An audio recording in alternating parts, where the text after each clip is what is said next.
Hello, everybody, and welcome to another edition of the WrestleWatch podcast, the only podcast where we discuss free agency in the world of professional wrestling. I am Ryan over here. And I am Doug over here, sipping on a coffee, Ooh. day after the Bears Packers game, Mm-hmm. which was quite wild. Yeah, it was down to the end there, I believe.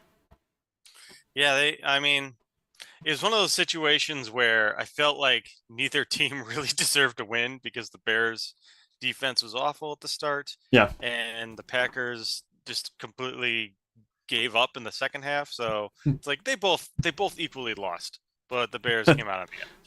Nice. My sporting news is that I don't have a head coach for my football team, but I have absolute faith in what'll happen. Essentially, the story for the Ravens is literally the last time that we did this routine when we fired Brian Billick, our owner wasn't sure what to do, and he talked to players, and the players said, "You should fire him." And then he fires him rather than listening to the management staff who were like, "Oh yeah, we're gonna keep churning, because like the Ravens model is stability, which is very similar to the Packers model and the Steelers model of like coaches. You don't see those openings, like those coaching jobs open very often. So usually like it's just like you just keep on chugging with management as presuming that the same staff will be there the next year. And this time, the owner chatted up with players, and the players were like, "Nah, this isn't working out anymore," and so they fired him. And what'll probably happen is they'll hire somebody you have never heard of as a coordinator, and they'll go to the Super Bowl in 2 years. That's just what happens. So I'm like not concerned at all. I know plenty of people are for the Ravens, but I'm not. All right. Well, I am as a Chicagoan Yes. who somewhat follows the Bears. I'm not like watching every game, but I keep an eye on it and I watch the scores and everything. Hmm. But I for one feel like whatever happens at this point, uh I they I won. It's like nothing else. I don't they could lose at this point. I don't care. Um, well, how about we do a brief overview of what we're going to be talking about on this week's edition of the Wrestle Watch podcast? Thank you all for being with us here today. We're trying to do a schedule of maybe every 2 weeks going forward of doing podcasts just so that we're keeping ourselves happy and healthy, but also keeping the podcast well informed and topical at the same time. Hmm. So, this week we're going to be doing an episode about looking back again. Last episode we did was also looking back at the year that was with our predictions for 2025 and then making new predictions for 2026. Those were more generalized predictions in the wrestling landscape. This week we're doing it specifically about talent on our free agency tracker. So we'll be breaking out the tracker that we had at the end of 2020, at the beginning of 2025 to see how we did. We'll do some analysis on that and look how silly we were possibly, and then we'll do some bold predictions, or really not bold predictions, but confident predictions. Right? This time it's confidence, not boldness, not spiciness necessarily. Could be spicy for our predictions of where we think some folks will be ending up at the end of 2026 that are currently on our free agency tracker. We're going to do a little pit stop looking at TNA as a promotion, where they're standing right now, heading into them premiering on AMC, if that means anything for the future of TNA, or if it's going to be another LOL TNA year. But first off, let's do a reacting to our 2025 free agency tracker, if you wouldn't mind. Doug, I think that do you have the tracker from last year pulled up for I yourself? have I have the tracker from the last one of 2025. Yeah, well, it's the last one from 2024, technically. But yes, I have it now on the screen for the folks that are following along on the on YouTube with us. Yes, as you can see up there in the top tier, we have Hikuleo. That is the most obvious thing about this one. Well, I mean that's pretty much the story for all of 2025 was Hikuleo was up there. Yes. Okay, I'm looking at it now. So the last one that we did for 2024. Correct. Yeah, this was the Yes. one that was entering 2025. This was how the tracker looked. This is where we thought people would end up at the end of 2025 within a year. Okay. So at the top we had Hikuleo, we had Penta El Zero Miedo, and Speedball Mike Bailey, correct? Yeah, I think that we were pretty darn accurate with those. They all safely ended up in new promotions this year, some more successfully than others with their year. Absolutely. Uh, yeah, I think we're dead on with those. And then looking at the next tier down, the likely jump we were calling it at that time, we have Ray Phoenix, Jordan Grace, Ricky Starks, and Viva Van.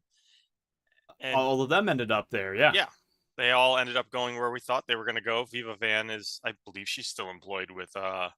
Yeah, she's still employed with them. Rarely shows up on television for AEW, but she is signed to their roster. Yes, and then for the next one down, we have for Lean Jump, we had Zilla Fatu, Ninja Mac, and Josh Alexander. I think this is where we got a little bit off kilter. Yes, so Zilla Fatu is still just kind of doing his thing In the PC system, I think, right? Is he there now? Cause I know that there was talk of him going there and potentially being there, but there was also obviously ongoing talks of his attitude issues and Hmm. just Yeah. having some personal things. So I don't know if it's hard to, I don't know if we actually got any confirmation that he is in the PC system yet. Oh, it was Lance. That's who I was thinking. Sentinel. Yeah. So Although he's been, they have a fun match coming up. It looks like yeah, no, yeah, they're not currently anything to make note of. yeah. And then Ninja Mac has not moved anywhere at this time. He's still, so we didn't have a jump for him last year. And then Josh Alexander, we were correct. He did jump to AEW. Yeah, just we weren't so confident in it at that point. And I think that the developments about TNA kind of came up more so mid-year. I feel like about like certain people that were employed by TNA that might not have been so happy about the WWE relationship or might have been trying to get a little bit better guaranteed money. Hmm. Yeah, and ultimate. I mean, obviously TNA is a completely different landscape now, and we'll talk about that in a little bit. Um, Next, we have Toss Up. That it has Mina Shirakawa, Beth Phoenix, and Michael Oku. So kind of a mixed bag with that one. Obviously, uh, in this regard, it doesn't necessarily say one way or the other if we're right or wrong because we said it was Yeah, a 50-50. yeah. But Mina Shirakawa obviously is now with AEW. Beth Phoenix did not go anywhere. And Michael Oku kind of jumps around into AEW Ring of Honor every now and then, is put in prominent positions, but I don't believe he actually was ever put under a contract. Yeah, no, I don't believe he was either.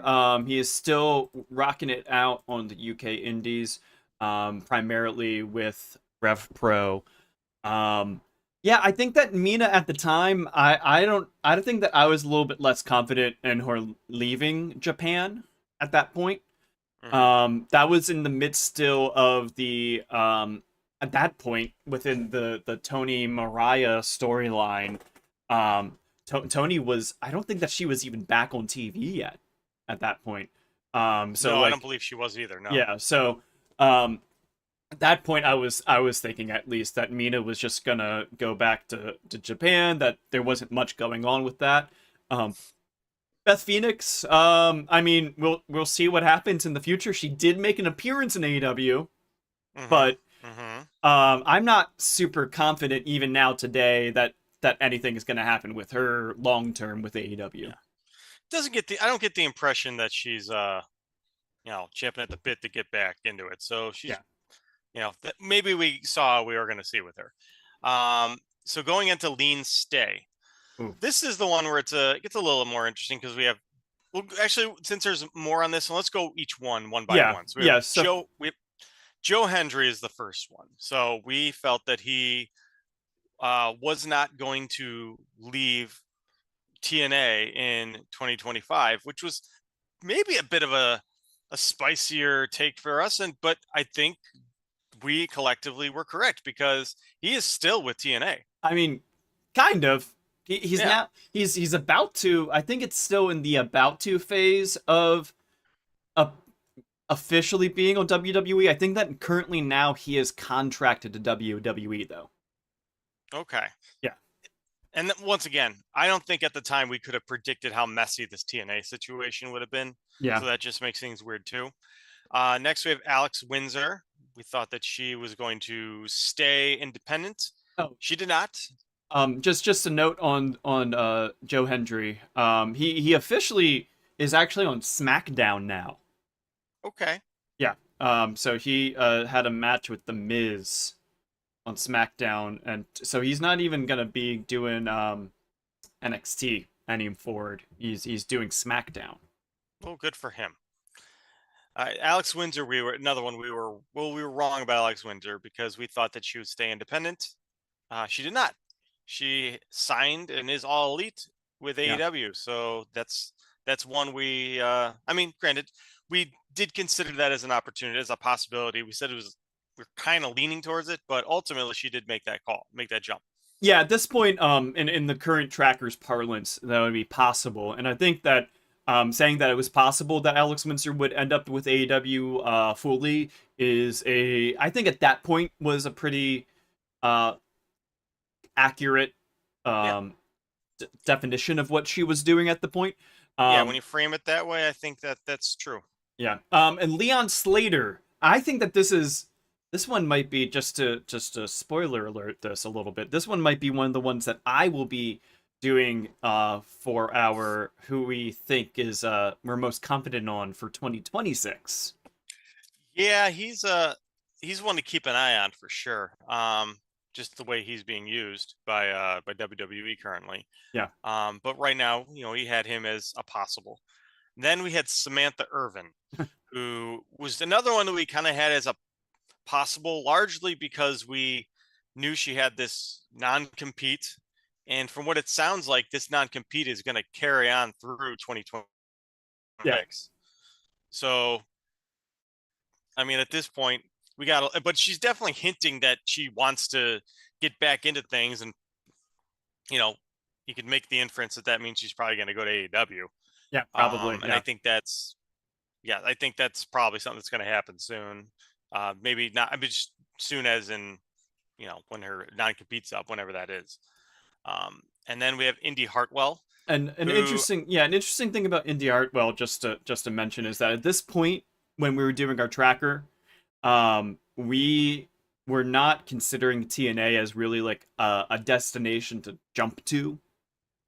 We've changed that now that it's just like it's about if the talent is important enough for us to track.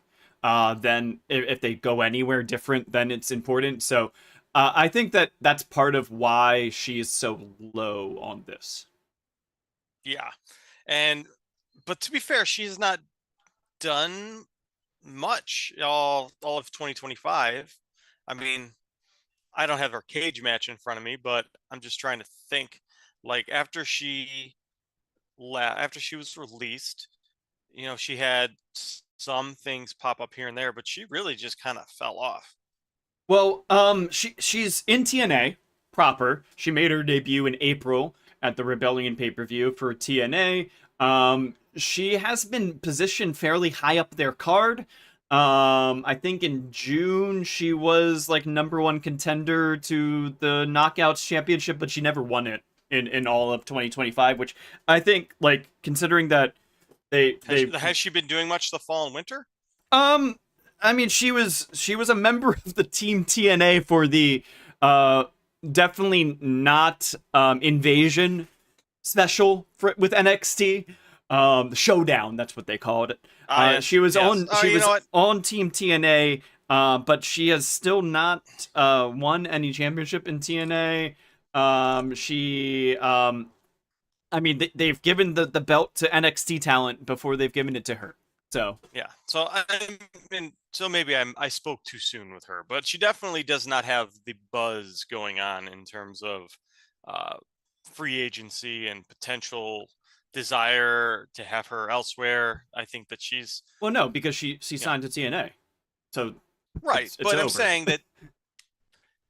I'm saying in general though that just doesn't seem to be a lot of buzz around her. Okay. And moving on to Tegan Knox. Oh, So this one, I don't think we really. This is one where I don't think any of us anticipated this necessarily. So when she left, obviously she had a number of injuries mounting up over the years, notorious injuries, I should say. yeah. And when she did eventually leave, or when she eventually started putting herself up for indie dates around, I guess this would have been around the summer, probably when we started seeing her like advertising the indie dates, if I had to guess. I don't remember off the top of my head when that happened, but I was seeing her announce a few, and a couple of them were in the UK, Mhm. and but she wasn't getting a ton of dates. And then she does this AEW booking, uh, where there was some conflict over the booking where she felt that she was being disrespected, and they ended up going in a different direction, and then it became a giant thing. I don't need I This is fairly recent. It was pretty well documented. I don't know if we need to go over every bit of it, but since then we have not heard much from Tegan Knox in terms of bookings. um I don't have the cage match in front of me, but I mean, it was pretty well known that she was kind of, I don't want to say difficult to work with, because that's a thing that a lot of women's wrestlers get kind of labeled that just because of when they want to support themselves. But this was a situation where it seemed a lot of people were having the same interaction with her. A lot of promoters found difficulty booking her, Well, yeah. So, and yeah, during the year, she was having issues. I think especially in the U.S. getting bookings. And the language that was coming out kind of was saying that she was either asking for too much money or asking for certain finishes that they were not comfortable with doing, or that Mhm, she was also pushing for other people to be booked in conjunction with her being mhm, booked. She has done two matches since the AEW kerfuffle, but both of them were in the UK. She did a match in Attack. She beat Danny Luna in that match, and then it was a match for the interim Riot Cabaret Championship, which she lost that match. Which, I mean, that's not surprising. Riot Cabaret is a fun promotion. mhm, So it doesn't surprise me those bookings or anything like that. Especially Attack is, it's a Welsh promotion. It's Mark Andrews' promotion. So seeing her get booked for that promotion also doesn't surprise me. But yeah, she hasn't had any bookings in the States since then. And I think that she said in that stream that she did of peeling back the curtain and answering the questions and putting things to rest, or however she was phrasing it, that she was thinking that this coming year might be her last as an active competitor, which, yeah, might be. yeah. Well, and that's the other thing. When you're already putting that out there too, it's hard to convince a major promotion like AEW or any to kind of build something around you, like she was kind of advocating for. Yeah. Because that's a lot of capital to throw into people that have already announced that they're only going to be gone in a year. So moving on, the last one in this category is Matt Cardona. So it's interesting because we said that it was possible for him to jump, and he didn't until like a week ago. Yeah. So now he jumped. He's back in WWE, but technically that happened in 2026, not 2025. So, but it's we always thought that that was eventually an option that was going to happen. Although he did go back to WWE as Matt Cardona now. He's not Zack Yeah. Ryder. Yeah, he So did the one so match during the last time is now tournament as Zack Ryder, where he comes out to the old Zack Ryder music. He loses to LA Knight. People thought that that was gonna be it for him doing that, especially because he had the what was it, the ACW championship, which is Awesome Championship Wrestling. He was doing things with a bunch of other promotions and had a few other belts. I think Juggalo Championship Wrestling he was also the champion of. So he was racking up indie belts just like normal for Matt Cardona, you know, and then he surprise signs with WWE, drops all the belts, doesn't honor any of the bookings that he had.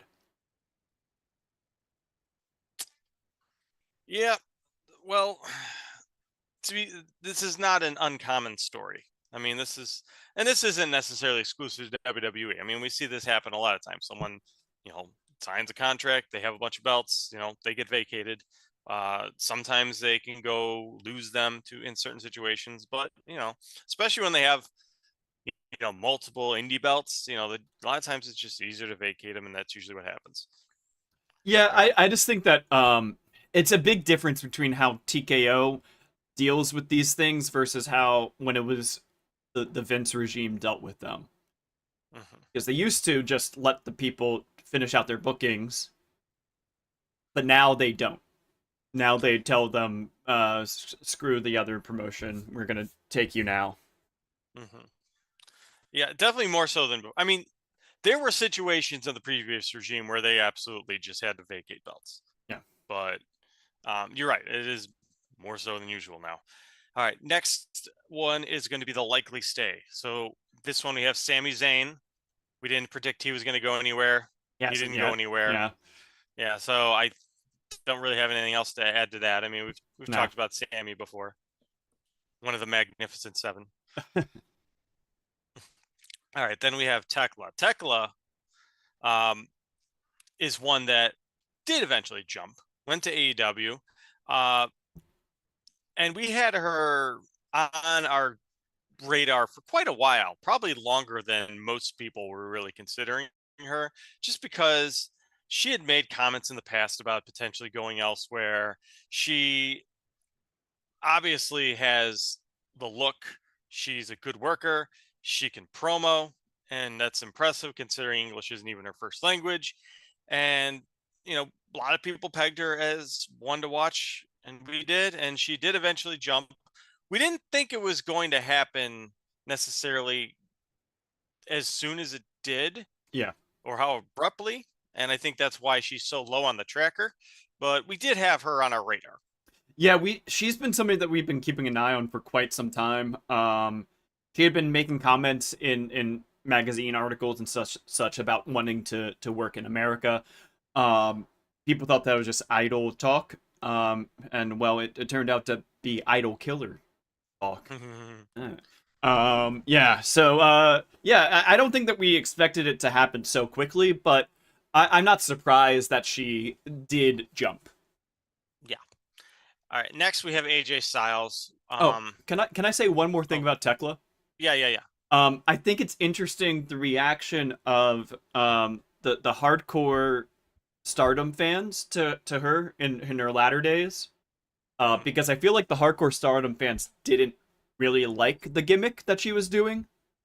And it's interesting to me because I saw a similar reaction to how Sorry was being presented in Stardom as Mhm. as somebody that's coming in and doing the matches, and they kind of view her as an outsider. The hardcore Stardom fans, I mean, so they don't like how much she's pushed. And I noticed. I don't know if you watched last night's Stardom show, the one with Maki Ito premiering. I didn't yet. The crowd is unsure of what to do with Maki Ito. There's like a very loud section of the crowd that's like super into her gimmick, and then everybody else is just stone faced about her. And I'm starting to worry that like this is gonna be the same reaction thing where just like the hardcore Stardom fan wants a very specific kind of person, very specific style of ring work, and character work. Yeah, and where's the thing? Maki Ito could absolutely work in Stardom, and there's characters like Maki Ito that are in Stardom and have historically been in Stardom, but they're not necessarily pushed acts. They're Yeah, usually lower card, um, or they're uh, or there's someone who is just like a gimmick. I think the good one, a good example is the one who retired last night was Saki Kashima, yeah, who is kind of known for just being this like conniving heel who gimmick is almost like she's not very good, but she can keep getting these like surprise wins, almost like a Toru Yano. yeah. Uh, and so that that role does exist where they're kind of a comedy thing. But I think the way Maki is presented in Tokyo Joshi Pro, especially recently, is that she actually is, you know, uh, proficient. She could actually do the job. She Yeah. could actually she's considered a contender, a top contender. I don't know that that's necessarily the case with Within Stardom's her in rosters. this within Yeah, Stardom. So it'll be weird to see what they do, because I don't know, is Maki yeah. Ito, because I don't think Maki Ito necessarily is jumping to Stardom to just be some Mid mid card. card Yeah, act. yeah. No, Like, and they so the way that they structured the show was that her match with it was she teamed with Soriano mhm, against another like Cosmic Angels tag team. I think it's the team with the New Blood belt tag belts. Um, mhm. and they lost. Maki got pinned even. Um, and then after the match, Sorry was like, I'm going to challenge you. I'm sick of your antics. I'm sick of your antics. I'm going to challenge you to a singles match, and if you lose, you cannot call yourself the cutest in the world. Uh, so it is a in the crowd again. I don't think knew what to do with it. It was a good promo. Like the way that she was emoting and everything was well done, but like the crowd just didn't seem to understand what to do with it because it's kind of a silly match concept. But they positioned it as the first that tag match as the first match after the intermission. The last match before the intermission was the Shuri and Sari with Alex Windsor tag match. So it's like obviously they still really highly position Sari within their roster, and they're highly positioning Maki Ito in their roster also. Of like, hey, these are people that we see as important for the future of Stardom. Even though one of them is a brand new talent from Tokyo Joshi Pro, and another of them is a freelancer who is I might talk about later today when we talk about our 2026 predictions. Yes. Um, so I think that it's very interesting to see like that this is kind of counter to how maybe some of the hardcore Stardom fans might want people to be positioned within the company. So yeah, that's why I wanted to bring it up when we had Tekla there because I feel like that there is some similarity with how that was. And TC in the chat says Stardom fans are typically kind of icy towards outsiders.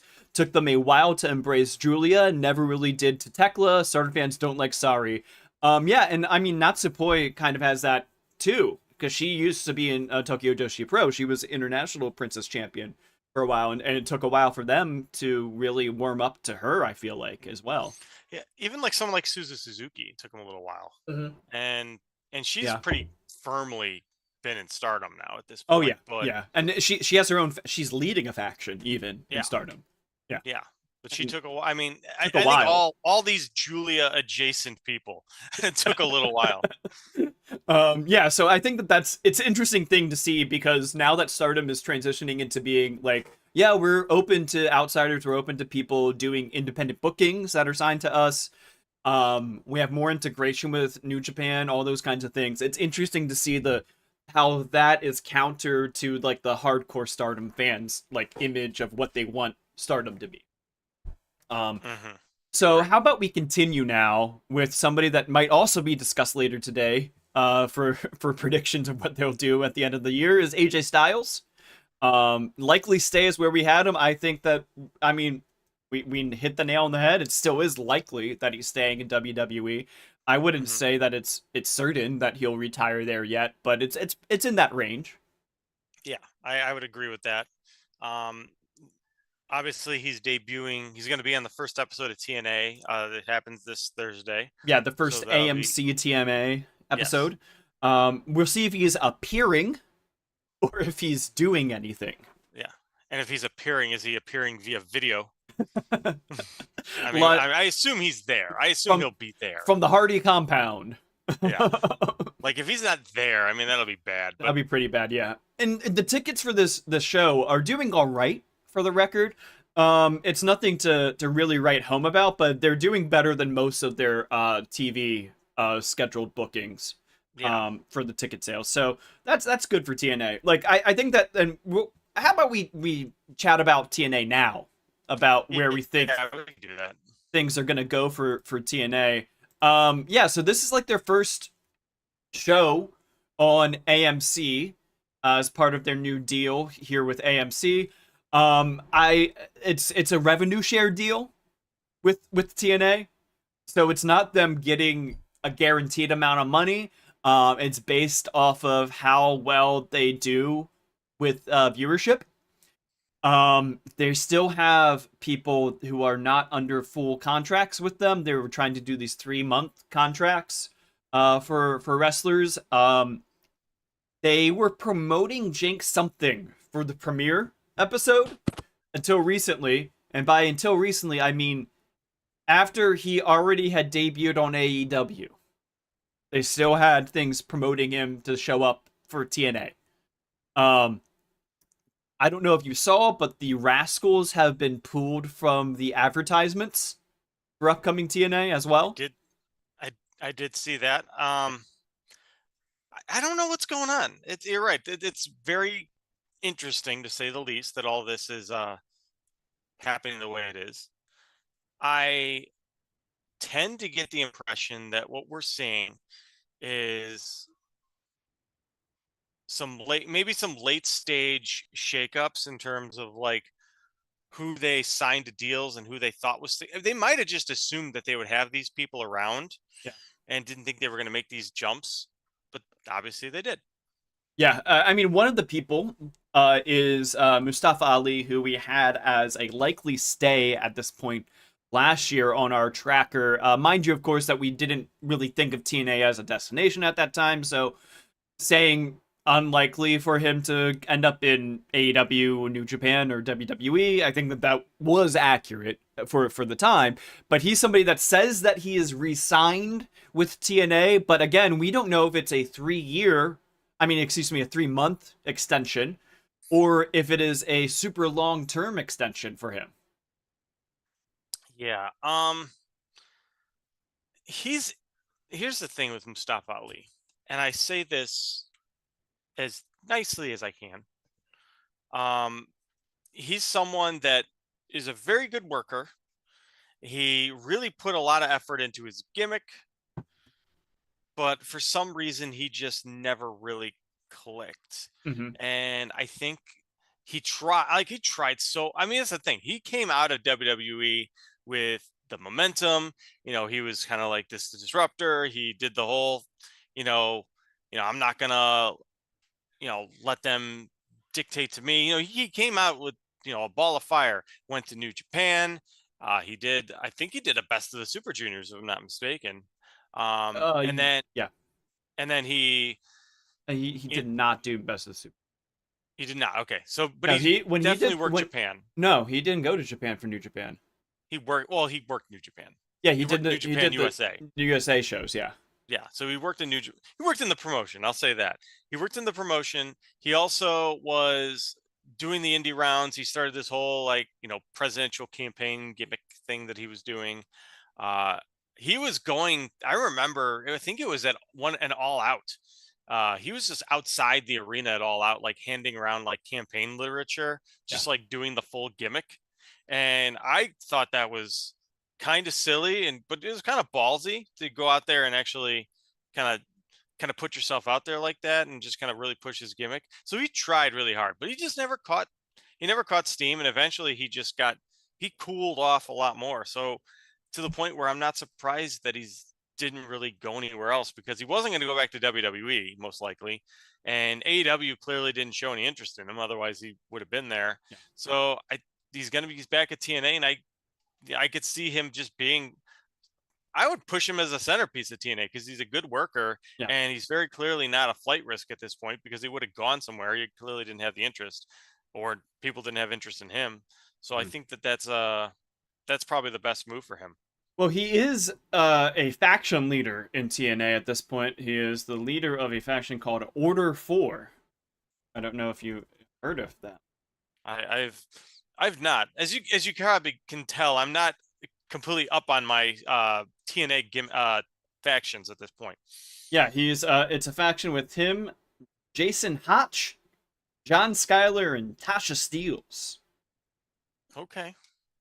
So yeah, I think that they are trying to push him as a centerpiece for what they're trying to do in the future. TC says that he doesn't strike him as a person who likes doing jobs. That might be the case with that, but also another thing from TC's thoughts here is TNA might be telling people, hey, wait 3 months because they don't know what the money situation is. People are like, they want guaranteed money, and those are the ones that are leaving.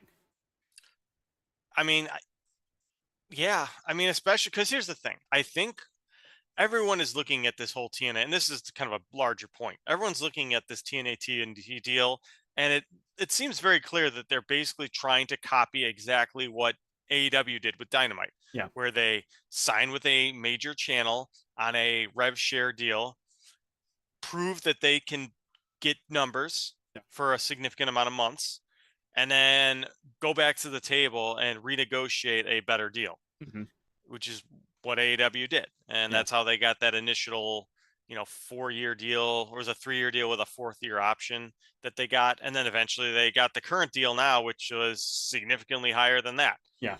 So that's obviously the game plan here with TNA.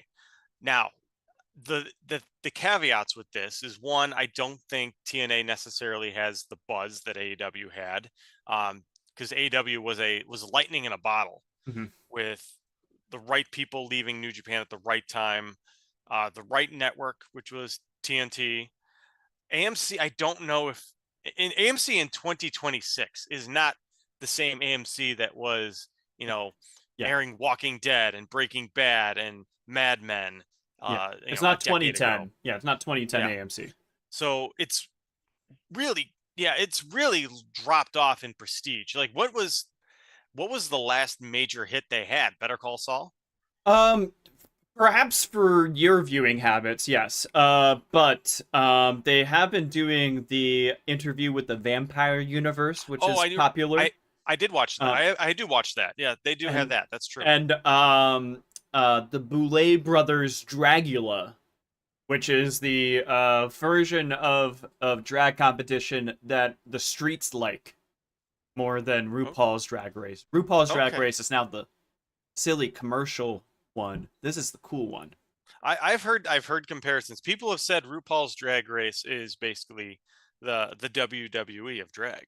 It is. It is in more ways than you want to know. Yeah. Oh, I know. It is when you get to drag of that commercialized degree, it becomes less a countercultural thing and more a it's a deep topic. I'll say that much. But like the people that are in the drag community gravitate more to the Boulet Brothers one. I will say that.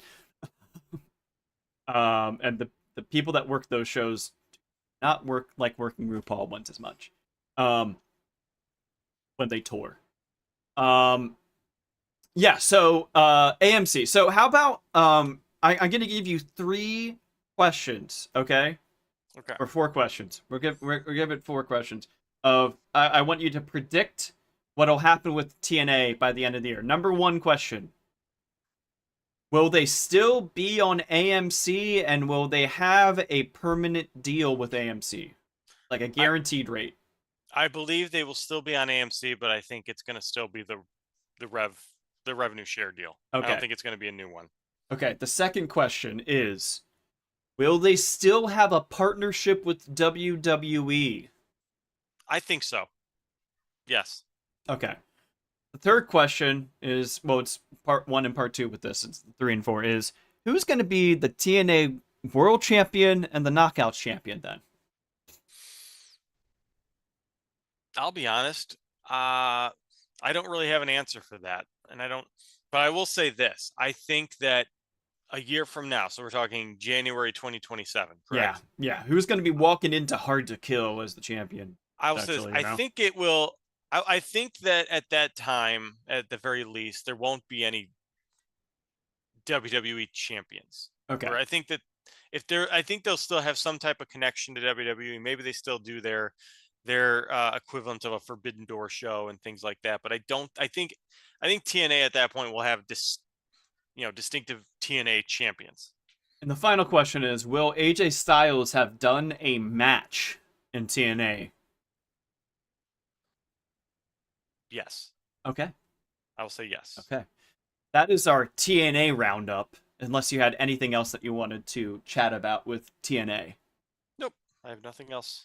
So we'll go back into looking at our glorious tracker from the end of 2025 then, where we just talked about Mustafa Ali down there in Likely Stay. So that was actually a wow, I wish I had planned that because that was a fantastic transition.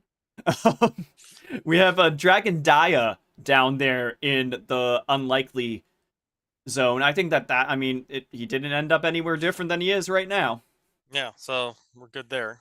The New Day, Kofi Kingston and Xavier Woods, they're still chugging at WWE. Yep. Mayu. Mayu Iwatani. Now that's a hot one. Now, once again, this is speaking back to what you said before. This was before we were considering Marigold because a location. I think at the time we considered Marigold a very realistic A option possible, for yeah, it's her. a destination, but not Yeah, necessarily a major destination. and we weren't tracking it for that Yeah, purposes. But I thought we felt that that was going to happen, so that's why she was so low.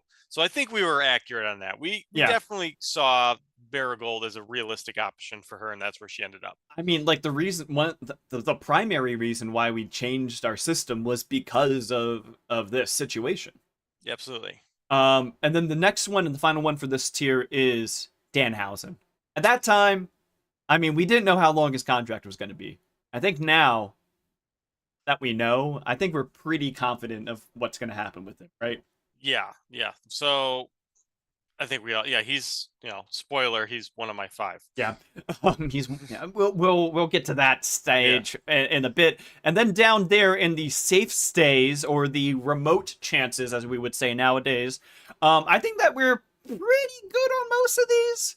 Again, this is minding you that our system has changed slightly for two of the names on this, but the first one is Sorry. I mean, she's only blossomed more as the independent talent. Yes. Um, I don't think we were wrong at all on that one. We anticipated her to continue doing what she was doing, and she continued doing what she's doing. Now, I do want to point out something that I don't know if you saw this announcement today. That she has announced the location for Chapter 10 of Sariism.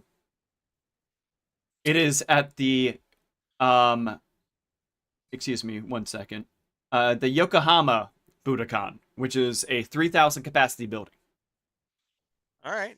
She's been usually doing face, which is around like it's less than 1,000. Yeah, that's less than that's like a Yeah, 600 at most. yeah. So this is last year New Japan did one of the G1's G1 Climax nights there. It was 2,500 attended. She has it set up to max out capacity for that show. Considering that she is going to be doing what is it? Tokyo Joshi Pro's Grand Princess. Coming up, the show that we'll be having. It's a few days. It's like a week after this. The Sariism show. It is going to have Konosuke Takeshita on it, and Yuka Sakazaki in a tag match against mystery opponents. Sari is announced for the show as well. I think it's possible that this could be, and this is also announced as her 15th anniversary show. This could be the Forbidden Door show of Japan, essentially. Yeah. And I think she's got a good chance to fill that building up. I think she'll, especially with the hype and buzz that just Joshi in general has been kind of carrying at this point. Yeah. I mean, she's setting it up for she's run that building obviously because she thinks she could fill it, Yeah. and I think she's got a good shot at it. Yeah, I think that it's very interesting to see how I mean, I don't know if you noticed Dave Meltzer's affinity with her. A little bit here and Uh there. he will watch her matches and only her matches from shows. Like, so for example, uh with Stardom's New Year's show, he did not watch any other match, or didn't think any other match was worthy of rating except for her match against Natsupoi.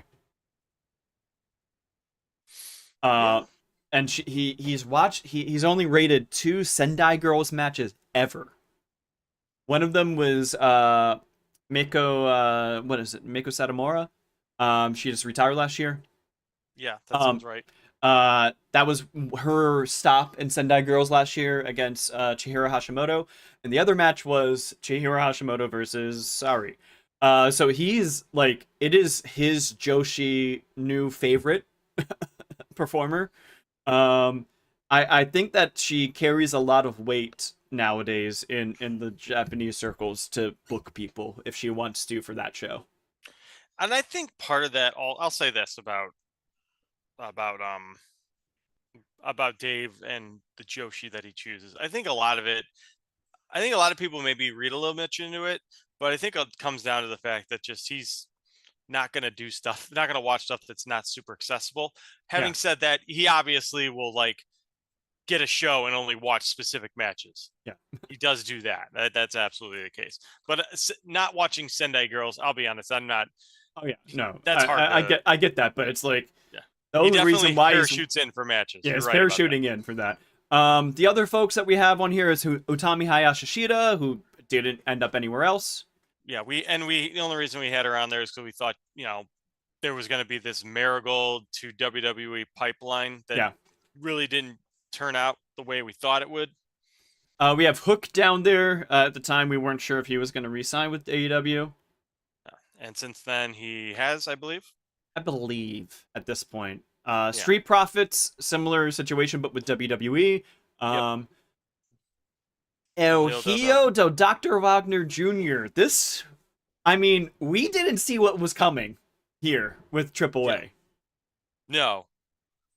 It's almost not fair at this point. It's almost not fair, no. But the fact that we had him even on the radar yeah. is indication. But yeah, it's like I guess technically he jumped by de facto. Yeah. Becky Lynch is next, who she's stayed with WWE. She re-signed. Baron Corbin didn't end up anywhere. He's still independent. Yep. Kevin Owens also didn't go anywhere. Shinsuke still on our tracker and heating up, I think. Yep. And then Megan Bain eventually still stayed with AEW, because I know she was so interesting because we didn't know what her contract status was for years. Yeah. Like she was signed and we didn't know. Yeah. For years. All right, so I think overall we did pretty well. Yeah, I think so. How about we look at what the current tracker is right now as it stands here? I have it on the screen for folks who want to follow along and think for a moment what their top 5 most confident of on this tracker is. We're not going to look at people that have already been announced as signed for this, and we're going to do this category style of our prediction. So I will say one that I'm most confident on of where they will end up by the end of 2026, when New Year's bells are ringing, when people are singing alongside. We'll look at this and say, yeah, Ryan was right. Doug was right about these ones. So that means that we're not going to be looking at anybody that has recently debuted for a promotion since the last time we were here, such as Maki Ito, who is now part of Stardom. She doesn't count for this. People that we don't necessarily know if they're fully signed yet, we will be including in this as possibilities. So how about we start with you, Doug? Who is the person that you are most confident of where they will be at the end of 2026? Okay, so my most confident one, this one's a little boring. Okay. Okay. Boring's good. But I'm looking at The Miz. I don't think he's going anywhere. So I had said The Miz is going to Oh, continue to be in WWE over the next okay. year. That's an interesting pick. I would not have thought to go to him. Even though I think that makes sense to me. That Yes. makes perfect sense to me. Um, I can't think of where else he would go other than just staying in WWE, or I don't know. That's why I consider that a boring pick. I'm gonna give you another boring pick then. Okay, it's somebody that's Okay. high up on our tracker right now. In the likely tier, we have one Chris Jericho, and I am the most confident of anybody that he will be in WWE by the end of this year. What do you think about that one? I also had him on my top five. Ah, he was there. He was there. So, and I also agree. I think he'll be in WWE. Some people are saying that they think he'll be on TNA. I don't know if he's going to do that. I mean, he might Um, appear on yeah, TNA, I know that but because he made that comment that hey he'd be interested in that, but yeah, I don't. I think if he makes a return, they're gonna just do the Rumble first, oh yeah, Saudi Rumble yeah, Saudi Rumble. in the building that hasn't been built yet. Uh, all the guest workers, as they're called, still haven't finished it. Wonder what Yeah. will happen to them. Who do you All have right. next? All right. So the next one that I said is also someone who's a little bit higher up. I said the real deal, Zeta Steel. Oh yeah, Yeah, I believe that she is eventually going to be getting a contract with AEW / Ring of Honor yeah, if she hasn't already got it, because now she has been firmly placed into Ring of Honor's uh, plans. I think that she is someone that is going to get a bit of a push. And on top of that, you're taking a look at someone who voluntarily left WWE, has been pushing herself on the indies for a while, and is showing no sign of wanting to stop wrestling. yeah, And she's got a ton of potential. So it's like I don't know where else she would go. yeah. Like she clearly wants to continue wrestling, and she clearly uh WWE is someone as a company she turned her back on. So it seems likely that Ring of Honor, AEW is likely the place to be, and they seem to be interested in her. So I think that she's a pretty easy pick for me. She's going to be signed to Ring of Honor or AEW within the next year. I think that's a pretty good, solid pick there. My next one is somebody that's currently a little bit lower on our tracker, but I'm very confident on this one. Currently in toss up, I have Tetsuya Naito will Okay. be in Noah full time by the end of the year. I think that's a pretty good pick too. I mean, and not only that, I think you can take a look at the fact that Bushi's already out. Sonata is supposedly taking some time off. Evil is eventually, it seems to be potentially leaving as well. Yeah, So we're seeing all of like the Tetsuya Naito affiliated people yeah, uh, yeah. making that jump. I think with Evil, I think there's a chance that he's staying just because this is it feels like every year with Evil this kind of routine happens. Yeah, And with many of the people in New Japan, to be yeah, fair. but I think especially with Evil because he can play it up, Mm-hmm. with his persona. Sonata, it could be a different reason as why they pulled him from shows. There could be a personal issue we don't know why, but they didn't say his time's up with New Japan. They just said he is out indefinitely. Yeah, Um, but yeah, I think that Naito and Bushi, especially because of the way that he showed up at Wrestle Kingdom, the manner that he showed up, I think that Naito is not leaving Noah. And I think that he'll solidify himself as somebody fully on Noah's roster rather than just like, oh yeah, I appear on Noah, you know? mm-hmm. You know, Yeah. Shame on you. who's your All right, number so three? all right, the next one that I'm going to give you is going to be a Mr. Danhausen. Oh, that was somebody I was thinking about. Yeah. So he's someone that I think we've been saying it for well over a year at this point that it's only a matter of time before he's gone. I think that it's finally gonna happen this year. Yeah. And where do you think that he's going to end up by the end of the year?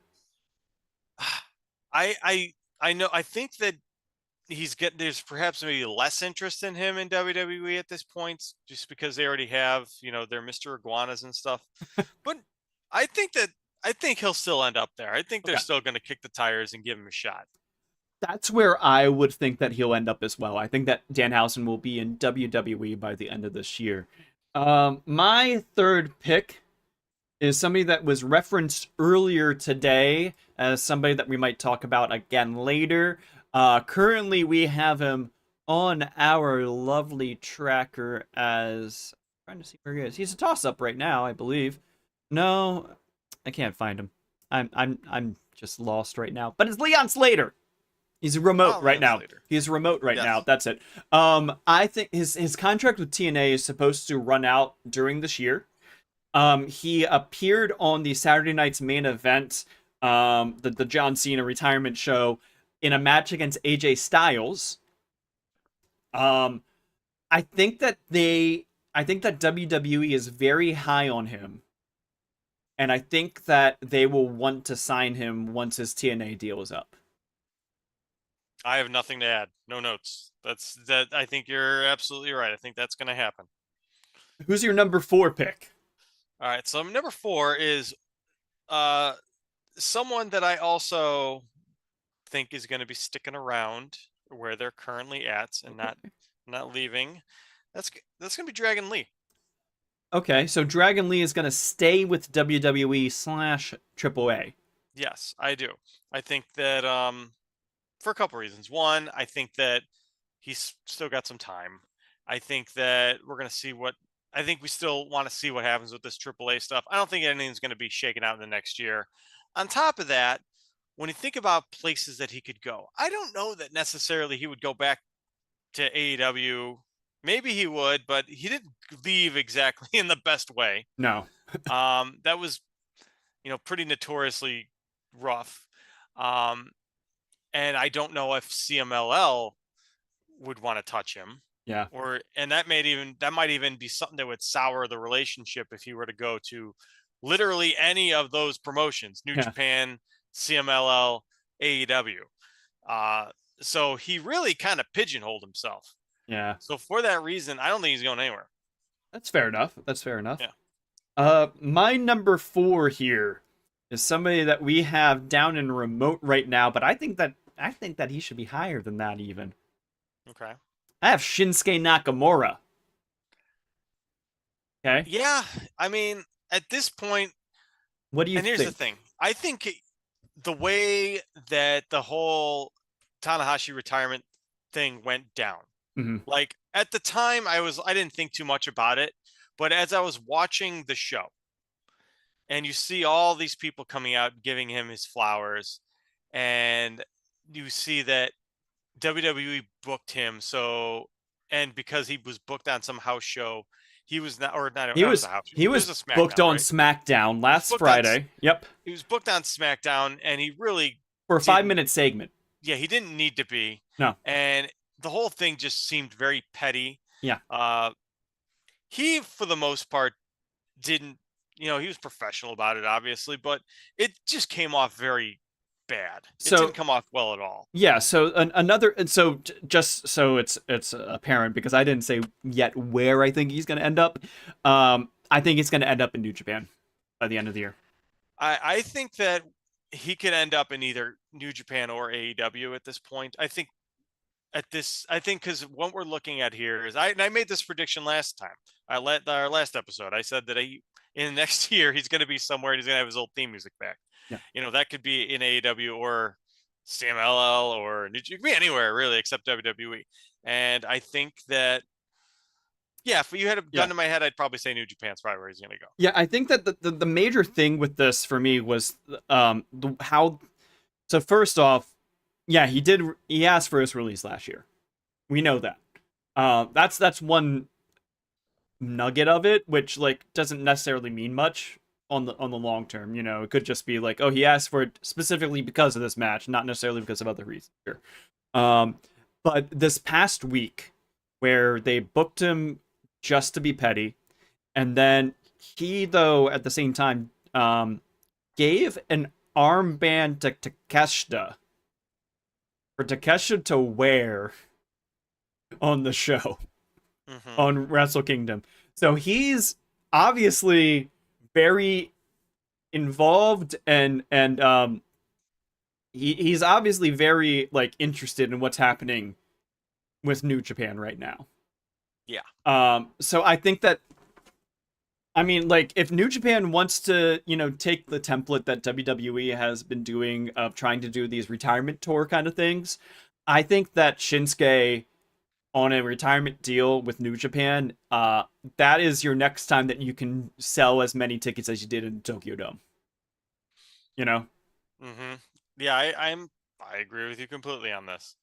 Um, and I think that that's the most likely option. I'd be shocked if he's still in WWE like this time next year. Yeah, I don't think that necessarily right now. If I were to reorient our tracker, I don't know if I'd put him above toss up right now with the information we have, but I think that there is the odds of him leaving WWE by the end of this year, as we sit here right today, and I was trying to be conservative with my placement on the tracker, I would not have him in remote. Yeah. No, Uh, I agree.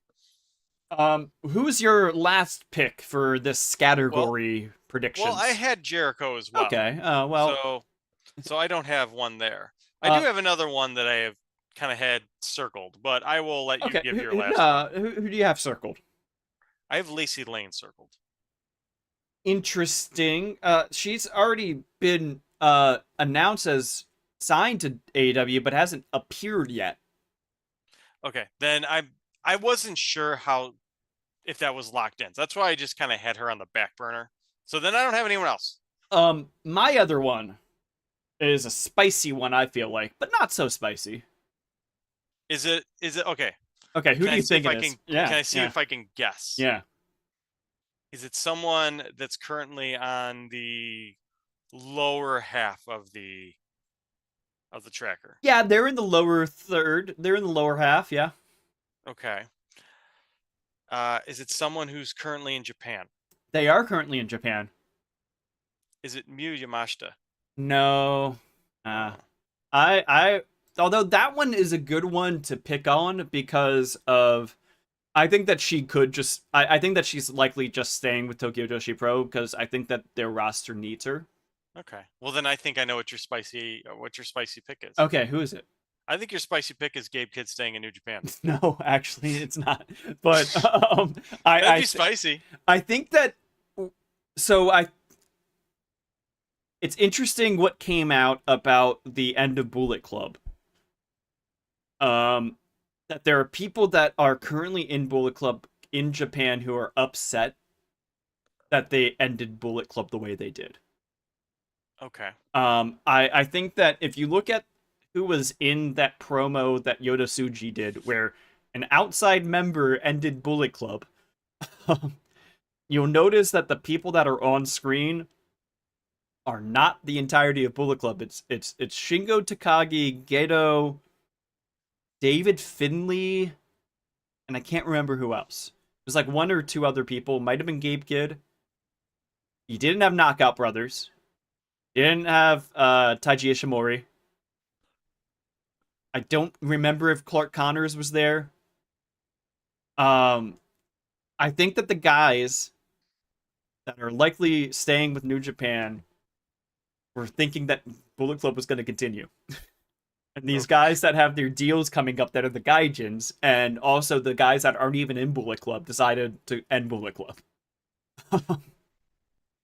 I um, mean, I'll be honest. I'm. I don't know about you, but I'm kind of happy Bullet Club ended. I mean, yeah, but like, it is kind of funny how that happened, the way it did. So Um, then, with that, it's Suri. I think that Sari is going to be independent still by the end of 2026. I agree. I think that there is a chance that she signs long term with Bushiroad, but I think that especially with like looking at how she's adding another promotion to her Infinity Gauntlet. And she's booked a giant venue, relatively speaking, for her next independent show. I think that there's very good odds that she'll still be independent by the end of the year. Let me ask you a prediction on her. Okay. Do you believe that in the year 2026 we will see her wrestle in the United States again? Yes. Okay. Under the Ring of Honor / AEW banner? I think that she might even show up at New Beginning. Okay. If they want to do so, they had the tag New match Beginning in New Jersey. In New Jersey. Because they had that tag match with Shuri and Sari again, and they had afterwards a promo where Sari says she still has her eyes on that belt. Alex Windsor also said that she still has her eyes on that belt too, and the New Japan Strong belt for that matter. So I think that Shuri, the current champion Shuri, of both of those belts, will be on the New Jersey show. The question is, who will she be fighting? And it's one of those two, or it could be both of them. It could be a three-way. I think that there's also high odds that because she's continuing to do work with Stardom, and that Stardom decided to book Alex Windsor in a match where she tagged with her, I think that there's high odds that she will appear on another AEW Ring of Honor card. I hope that more prominently than the last time, because I think that the powers that be within the promotions realized they needed to push the booking more than they did after the fact. That was the most promoted Ring of Honor match ever that wasn't on a pay-per-view. So I think that they realized, oh yeah, no, like we have something here. We have a match here. We should have pushed this more than we did. But yeah, I think that I would, if you were to make me bet today, I would bet that she will appear in America again. I think that she will appear on an AEW Ring of Honor card again. Okay. I agree. But I don't think that necessarily she will be signed to a promotion. But if you were to tell me she's signed to a promotion at the end of the year, you have to pick which one it is. It's Stardom at this point. All right. So with that, anything else you want to add to this? I don't think anything else to this segment, but was there anything else that you wanted to mention for today's episode of the WrestleWatch podcast? I think we covered everything pretty well. We wanted to just put a nice little bow on the end of 2025, and I think we did a good job of that. Yeah. And allow us to kind of look forward. And next time, I think we're going to be doing some updates, obviously. Yeah. So look forward to that. I guess we'll do that in about 2 weeks. Yeah, either next week or 2 weeks from now, we'll be back with an update for you all about the tracker, and we'll see how we're feeling about this. I think that we're gonna be trying to do tracker updates maybe every month from now on, just to. Yeah, I think the main issue was we want to make, because there's been times where we're doing a tracker update and just felt like it wasn't necessary. Yeah, and I think we also want to encourage more participation just by having it be more of a steady monthly thing. I think every week, maybe sometimes it just feels like, I don't need to do it this week. So we want to make each one important. Yeah. So with that, we'll see you all in 2 weeks for our next update of the WrestleWatch tracker. Hopefully we get it in before, we should have it in before the Royal Rumble is, I think, what we're looking at as the deadline, because I think that we have some bold thoughts, and by bold I mean very tepid, lukewarm idea of somebody that might show up at the Royal Rumble. Baron Corbin. We're Corbin, baby. With that, I've been Ryan. And I am Doug. All right, stay spicy, everybody. See